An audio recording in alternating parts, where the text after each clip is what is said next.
छात्रों के साथ, परीक्षार्थियों के साथ। ज़रूरत तो इस बात है पहले अपने शिक्षा मंत्रालय से चर्चा करें कि कैसे इन परीक्षाओं की पवित्रता बनी रहे।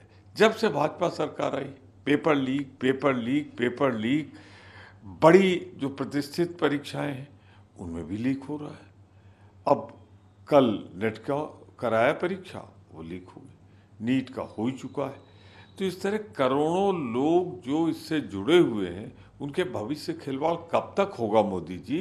ये जो आपके यहाँ भ्रष्टाचार है, आपके यहाँ जिस तरीके से ये मैं कहूँगा एक बड़ा भारी घोटाला है, आप उस पर अंकुश क्यों नहीं लगाते? पिछले 10 सालों में तो आपने इसे बढ़ा के आसमान पहुँचा दिया, अब भारत का भविष्य खतरे में डाल दिया है।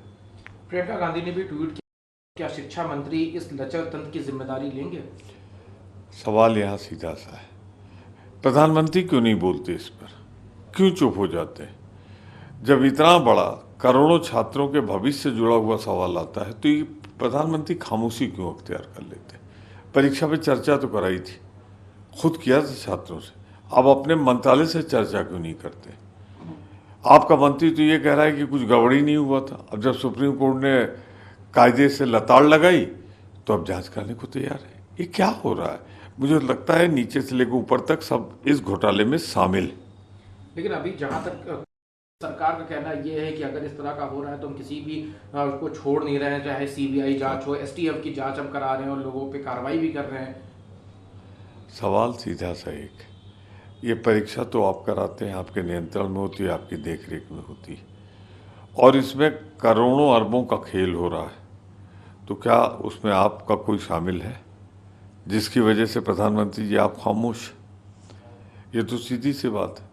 परीक्षा कराने की जिम्मेदारी सरकार की है, शिक्षा मंत्रालय की, तो क्या शिक्षा मंत्रालय पर कोई कठोर कार्रवाई करेंगे? शिक्षा मंत्री जी से आप बात करके उनके खिलाफ कार्रवाई करेंगे?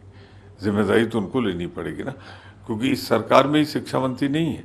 पिछली सरकार में भी 5 साल वो शिक्षा मंत्री थे, तो इस बीच में जितना हुआ है उसकी जिम्मेदारी तो उनकी है।